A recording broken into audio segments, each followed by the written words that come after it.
Hey guys, still in the hotel doing my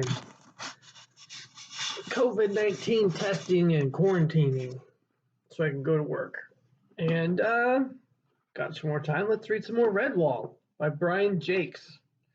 I think it's Jacques. That's how I always pronounced it. So if it's not, I apologize and somebody correct me. Okay, we're on chapter 5, part 1, chapter 5. Down in Cavern Hole the great feast had slackened off. So had a lot of belts. Redwall mice and their guests sat back replete. There were still great quantities of food uneaten.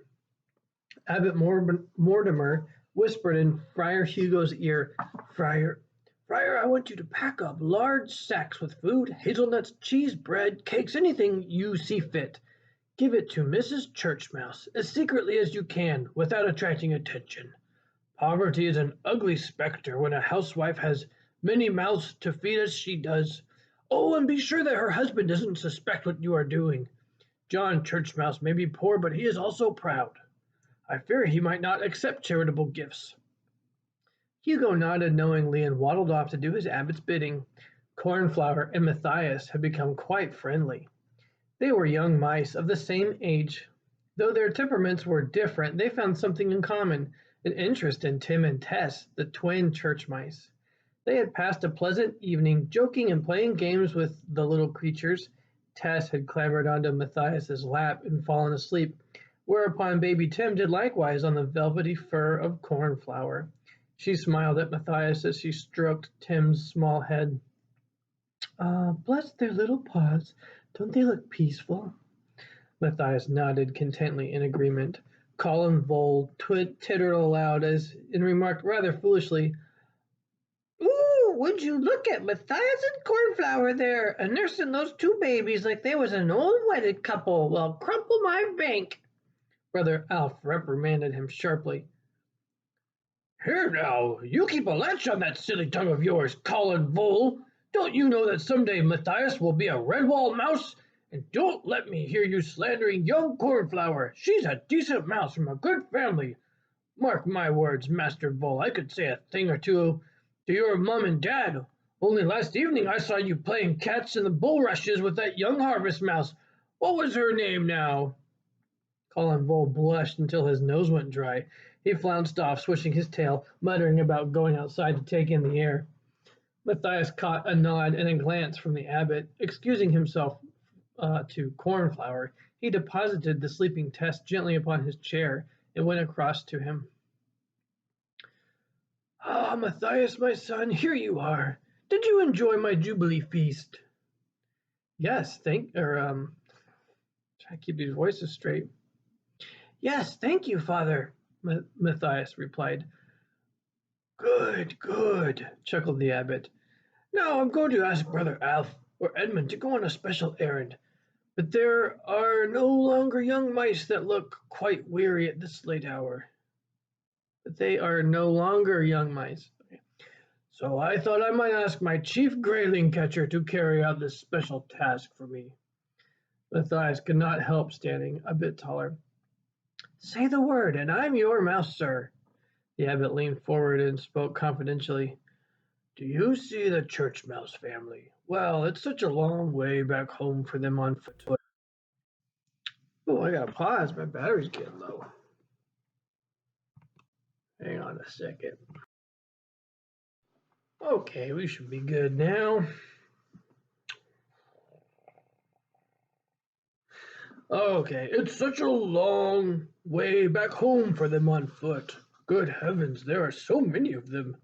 I thought it would be a splendid idea if you were to drive them home in the Abbey cart, along with any others going that way. Constant Badger would pull the cart, of course, while you could act as guide and bodyguard. Take a good stout staff with you, Matthias. The young mouse needed no second bidding. Drawing himself to his full height, he saluted in a smart military fashion. Leave it to me, Father Abbot. Old Constance is a bit slow thinking. I'll take complete responsibility. The abbot shook with silent laughter as he watched Matthias flop off with a soldier-like swagger. Flip, flop, flip, flop. He tripped and fell flat on his tail. "Oh dear, I'll have to get that young mouse some sandals that aren't so big," the abbot said to himself for the second time that day. Well, what a stroke of luck! Fancy Cornflower's family living so close to the church mouse brood. Matthias was only too glad to offer them a lift home. Would Miss Cornflower like to sit next to him? She most certainly would. Cornflower's parents sat inside the cart, her mom helping Mrs. Churchmouse with the little ones, while her dad chatted away with John Churchmouse as they shared a pipe of old bracken twist. Friar Hugo came out and dumped a bulky sack next to Mrs. Churchmouse. "Abbot says to thank you for the loan of bowls and tablecloths, ma'am." The fat friar gave her a huge wink. "All comfy back there?" called Matthias. "Right, we're off to go, or off we go, Constance." The big badger trundled the cart away as they called their good nights. She nodded at Methuselah, the ancient gatekeeper mouse. As the cart rolled out onto the road, a sliver of golden moon looked down from the star-pierced summer night. Matthias gazed upward, feeling as if he were slowly turning with the silent earth. Peace was all about him. The baby mice inside the cart whimpered fitfully in their small secret dreams. Constance ambled slowly along as though she were out on a nighttime stroll and pulling no weight at all. The stout ash staff lay forgotten on the floorboard. Cornflower dozed against Matthias's shoulder. She could hear the gentle lull of her father's voice and that of John Churchmouse blending with the hum of nocturnal insects from the meadow and hedges on this balmy summer night. The summer of the late rose. Cornflower turned the words over in her mind, dreamily thinking of the old rambler that bloomed in the Abbey gardens. Normally it was in full red flower by now, but this year, for some unknown reason, it had chosen to flower late. It was covered in dormant young rosebuds, even now, well into June, a thing that only happened infrequently, and usually it heralded an extra long, hot summer.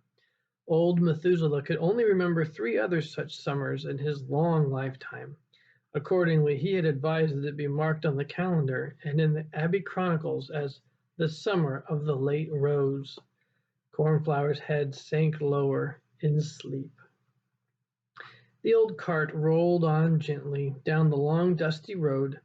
They were now over halfway to the ruined church of St. Ninian where John Churchmouse lived, as had his father, grandfather, and great-grandfather before him.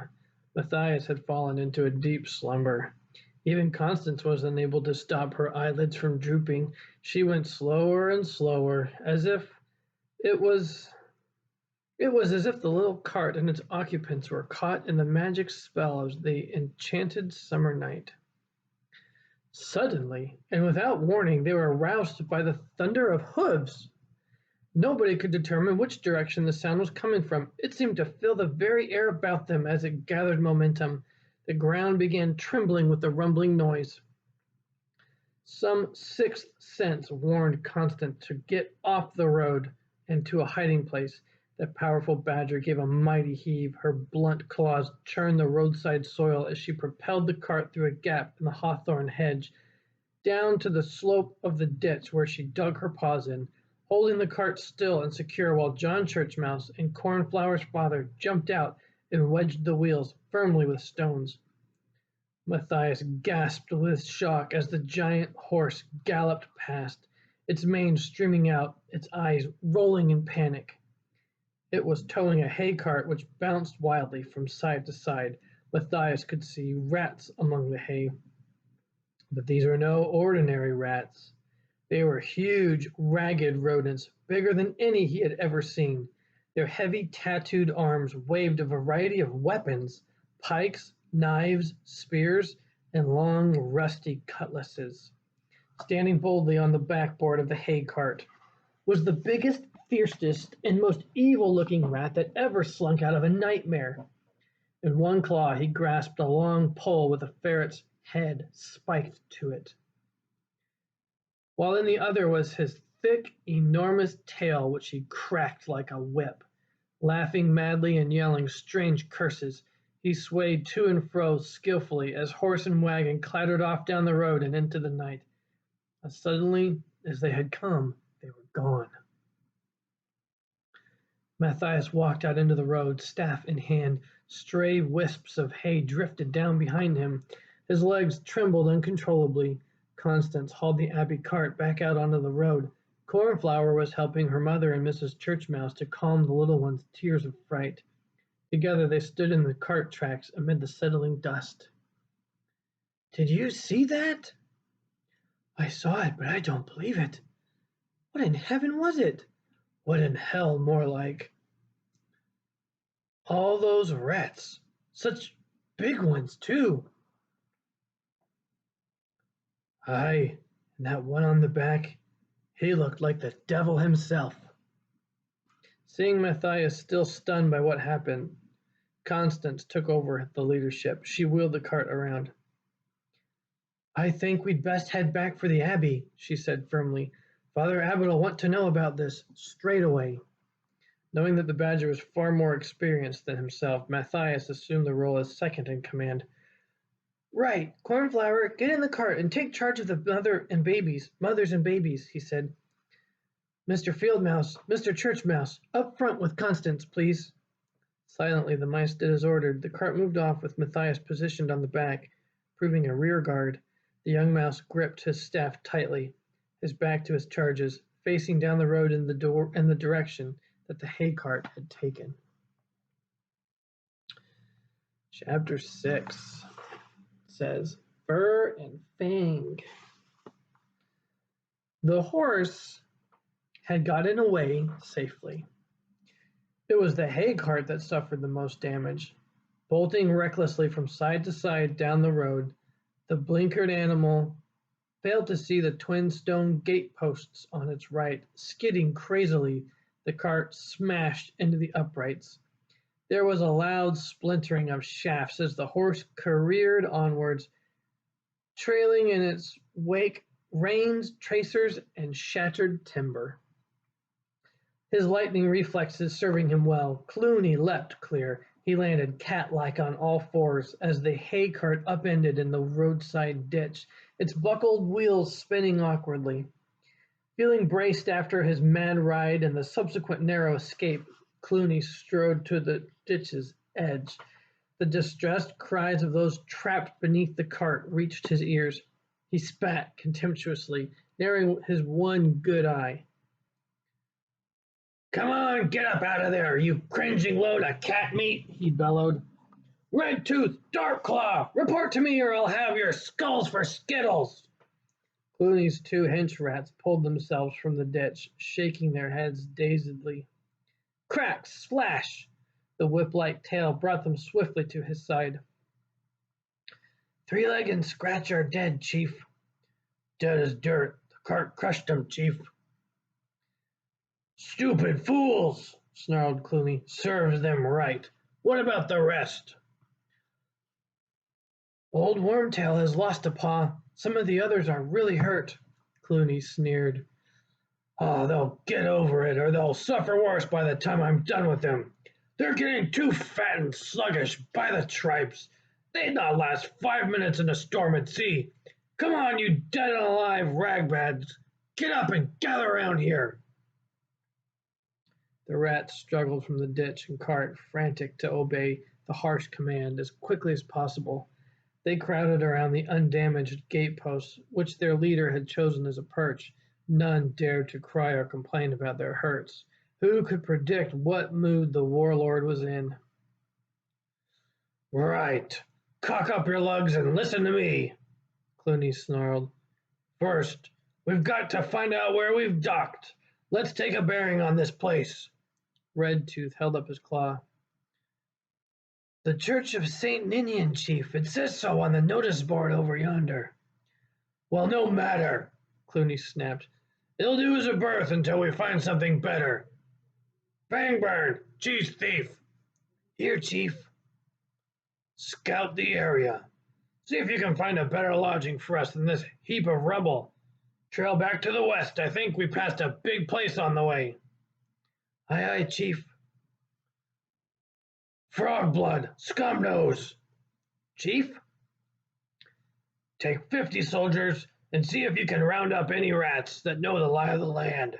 Get big, strong rats, but bring along weasels, stoats, and ferrets too. They'll do at a pinch. Mind now, don't stand for arguments. Smash up their dens if they won't have their homes to worry about. If they refuse to join up, kill them then and there. Understood? All clear, Chief. Rag ear, mange fur. Take 20 rats and forage for supplies. The rest of you get inside the church. Red Tooth, Darklaw, check the armor. See if there. Blah. Try that again. See if there are things about that we can. See if there are things about that we can use as weapons. Iron spike railings. There's usually enough of them around a churchyard. Jump to it! Clooney had arrived. Matthias had never stayed up all night in his life. He was just a bit tired, but strangely excited. Sorry, chapter 7 is what we're on now. A great event seemed to have been set in motion by his news. Immediately upon being informed of the hay cart incident, the abbot had insisted upon calling a special council meeting of all Redwall creatures. Once again, Cavern Hole was packed to the doors, but this time it was for a purpose very different from the feast. Constance and Matthias stood in front of the council of elders.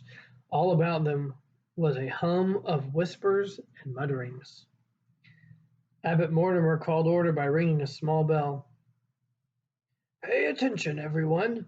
Constance and Matthias, would you please tell the council what you saw tonight on the road to St. Ninian's? As clearly as they could, the badger and the young mouse related the incident of the rat-infested hay cart. The council began questioning them.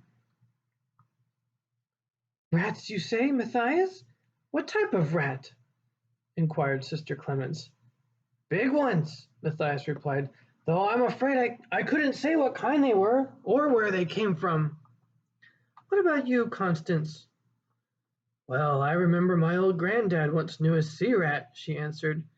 Going by his description, I'd say that's what they look like to me. And about how many would you say were there of these rats? Father Abbot asked. Couldn't say for sure, Father Abbot. There must have been hundreds. Matthias? Oh, yes, Father. I'd agree with Constance. At least 400. Did you notice anything else about them, Constance? Indeed I did, Father Abbot. My badger senses told me right off that these were very bad and evil rats. The badger's statement caused an uproar of shouts of, Nonsense! Pure speculation! And, that's right, give a rat a bad name. Without even thinking, Matthias raised a paw and shouted aloud, Constance is right! I could feel it myself.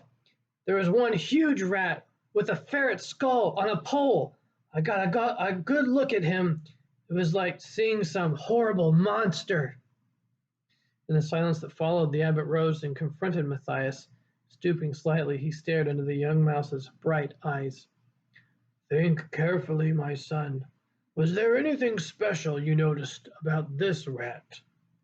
Matthias thought for a moment. Everyone was watching him. He was much bigger than the others, Father. What else? Think, Matthias. I remember. He only had one eye. Right or left? Left, I think. Yes, it was the left, Father. Now, can you recall anything about his tail? I certainly can, Matthias squeaked. It must have been the longest tail of any rat alive.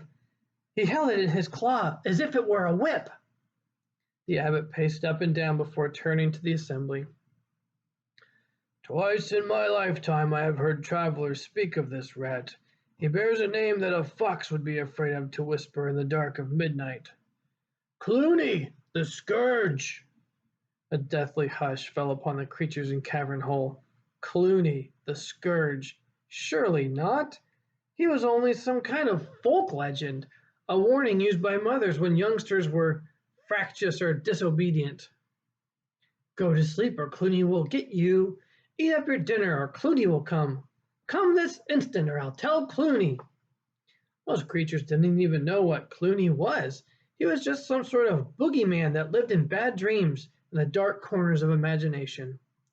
The silence was broken by scornful snorts and derisive laughter. Furry elbows nudged downy ribs.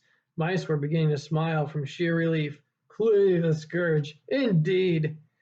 Feeling slightly abashed, Matthias and Constance looked pleadingly towards the abbot for support, but Abbot Mortimer's old face was stern as he shook the bell vigorously for silence. Mice of Redwall, I see there are those among you who doubt the words of your abbot. The quiet but authoritative words caused an embarrassed shuffling from the council elders, and Brother Joseph stood up and cleared his throat. Good Father Abbot, we all respect your word and look to you for guidance, but really, I mean... Sister Clements stood up smiling. She spread her paws wide. Perhaps Clooney is coming to get us for staying up too late. A roar of laughter greeted these ironic words. Constance's back hairs bristled. She gave an angry growl, followed by a fierce bark. The mice huddled together with fright. Nobody had ever seen a snarling, angry badger at a council meeting. Before they could recover, Constance was up on her hind legs, having her say, I've never seen such a pack of empty-headed ninnies. You should all be ashamed of yourselves, giggling like silly little otter cubs that have caught a beetle. I never thought I'd live to see the elders of Redwall acting in this way. Constance hunched her heavy shoulders and glared about with a ferocity that sent them all trembling. Now you listen to me. Take heed of what Father Abbot has to say. The next creature who utters one squeak will answer to me. Understand? The badger bowed low in a dignified manner, gesturing with her massive blunt paw. The floor is yours, Father Abbot. Thank you, Constance, my good and faithful friend, the abbot murmured. He looked about him, shaking his head gravely. I have a little more to say on the subject, but I see that you still need convincing. Here's my proposal. We will send 2 mice out to relieve the gatehouse. Let me see.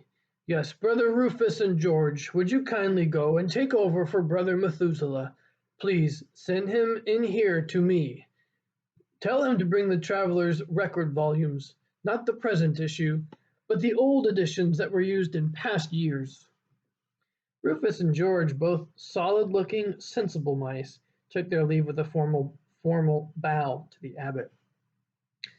Through a high-slitted window, Matthias could see the rosy pink and gold fingers of dawn stealing down to the cavern hole as the candles began to flicker and smoke in their stubs.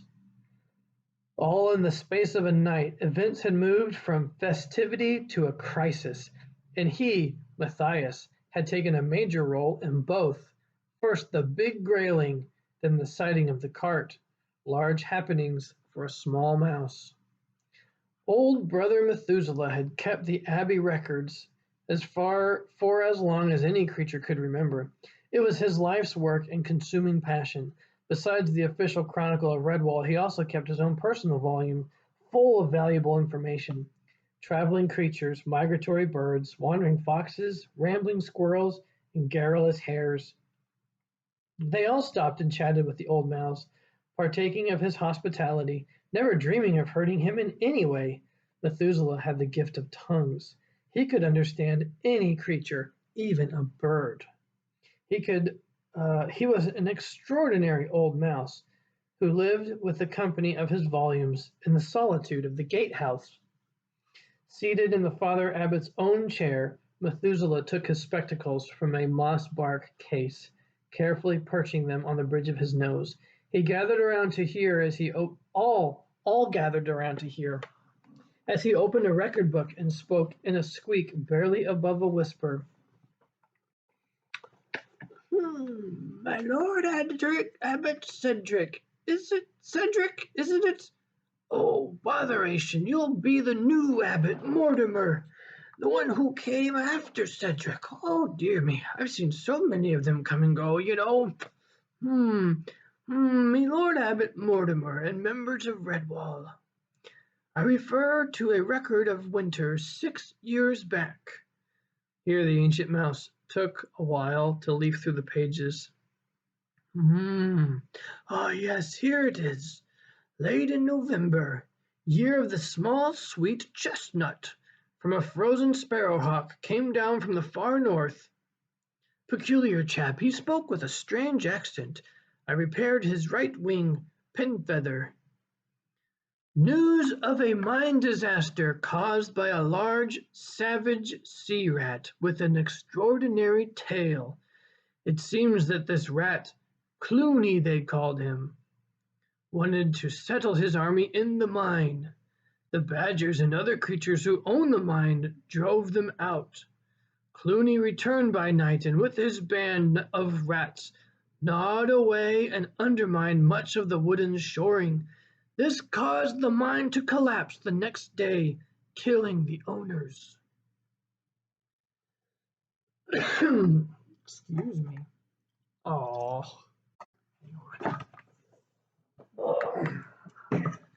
Gotta have reading fuel. Okay.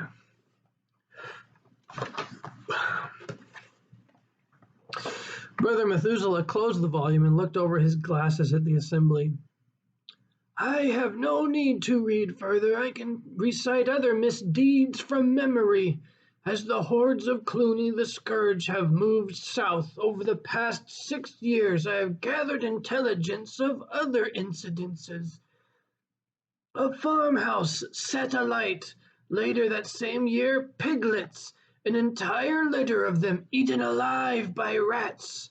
Sickness and diseases spread through the livestock herds by Clooney's army. There was even a report brought to me 2 years ago by a town dog.